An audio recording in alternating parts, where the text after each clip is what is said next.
Okay, welcome in the second part. In the second part, we're going to talk about the linking agreement itself, the structure. When you have a contract, you see this is a contract.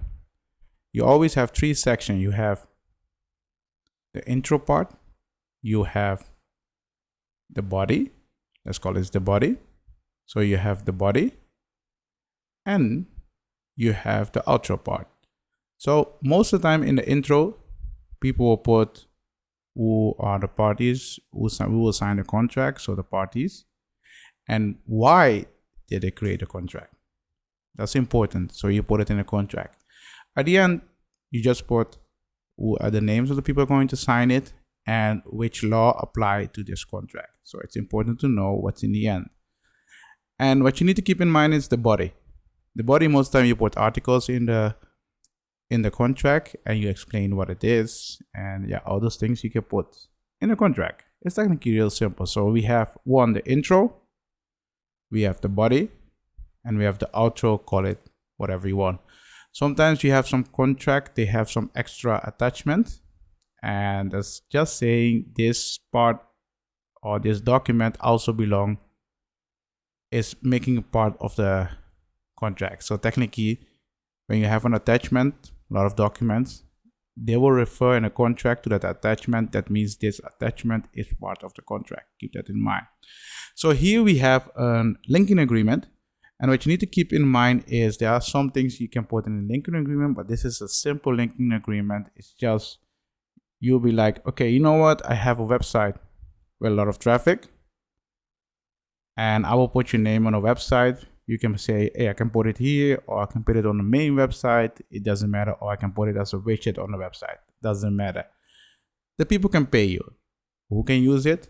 Students at the university that's running a non-profit organization, or non-profit organization in general that target companies, and the companies pay them just to put their link on it. Some company will pay it, but you need to show them some result, what they can get out of it. If they pay you $1,000 per year, you need to tell them what they get in return. So you can create this kind of simple agreement. If you are a student out there and you're making part of a club and you want to attract more company to get more sponsor, feel free to contact us. We'll see what I can do for you. It's that simple. So in the previous video, I explained this, but now we're going to look at one example of what you can put in a contract. So as you can see, this is the contract. I'm not going to show you everything. This is the intro part, where you talk about between, so party number one, party number two, and why you go into the contract. That's technically the intro.